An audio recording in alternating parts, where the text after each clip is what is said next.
Are you looking to shoot action sports but not really sure what kind of gear to use? Well, in this video, I'm going to tell you the best types of gear that I found from over the years of shooting these types of sports. And stay to the end of the video because I'm going to be telling you one piece of gear that's super crucial to keep your camera safe while you're out shooting. Let's start with the base and talk about camera bodies. Now, I don't really think it matters too much on what camera brand you go with, but there is one crucial thing that you need to look out for before getting a camera body. That camera body should be able to shoot at least 10 plus frames per second. This is important to have when you're trying to capture an athlete in the peak of their performance. I mean, yeah, you could get away with using a camera that shoots less than 10 frames per second, but you're running the risk of not capturing that athlete at the perfect moment, and honestly, sometimes you only have one chance to get that shot. I have a DSLR and a mirrorless camera, which I still continue to use, but I would recommend, if you have the funds, I would definitely go with a mirrorless camera for a couple reasons. Though the 1DX has been a staple in building my career, I've noticed that the autofocus in the R5C has been far more superior. I've noticed that in the mirrorless camera, the autofocus is snappier, and I have that full assurance that my autofocus is going to snap onto my subject right away. Now, don't get me wrong, by no means am I saying that the DSLR autofocus sucks, but I have noticed that sometimes it does struggle to lock onto my subjects. Whereas in the mirrorless body, I rarely have issue with that. Mainly for myself, I just want to eliminate the possibility of any error, especially when I'm on set and I really only have one time to get the shot. So I just want to make sure that my autofocus nails it every single time. Now let's talk about lenses. Now I already have a video out talking about the best two lenses that I believe every single photographer should own, but quickly for this video, I'm just going to highlight those again. Firstly, I believe the best lens for action or extreme sports photography is the 24 to 70mm. And there's two reasons why I'd say that this is probably the best lens to start off with. For its versatility and its compactness. You have the capability of having a wide angle lens with 24mm without a lot of bowing on the sides, and you have everything in between up to 70mm. As well as having 70mm gives you really nice compression between your subject and the background, and the zoom also allows you to close the gap between you and your subjects. I also love how compact this lens is, where you can just go with the lens, the camera body, and just shoot all day. Depending on what you're shooting, most times you're going to be carrying around a backpack, and sometimes it's nice not to have to carry around a really heavy pack. And if you had the funds to purchase a second lens, I would definitely recommend the 70-200. This allows you to capture everything from 24mm all the way up to 200mm. This is going to cover a large range of things that you're going to be faced with to shoot. One piece of gear that often gets overlooked by beginners but is really needed for shooting action sports is ND filters. Most times when you're in high-paced environments, it's better to buy a variable ND filter. By using ND filters, you're able to bring down your shutter speed, adding in more motion blur to your photos, which ultimately can enhance the story that you want to tell. I know that you can achieve this look within Photoshop. I mean, I've done it myself, but it is better to do it in camera if possible. Let's talk about camera bags. This one has been a tough one for me. I don't know if I can really speak to this that well, but I'll give you my experience and you can decide for yourself. So I've had an f-stop bag for almost 2 years now, and I really don't like it. I find that this bag isn't really functional and it doesn't really fit all the gear that I want in. Another thing that I found is when you're wearing it all day, the shoulder straps really don't have much padding, so it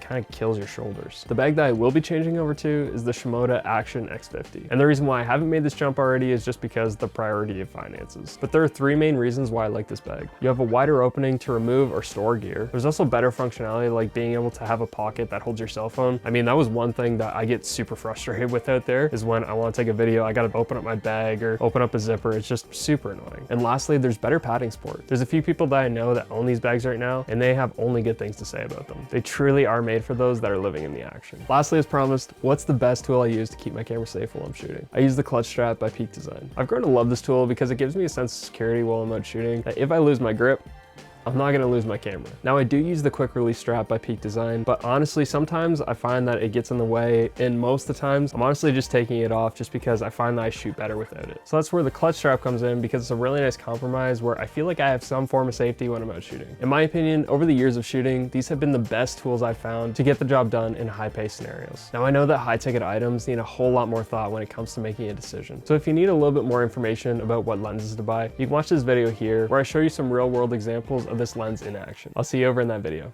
All right, peace.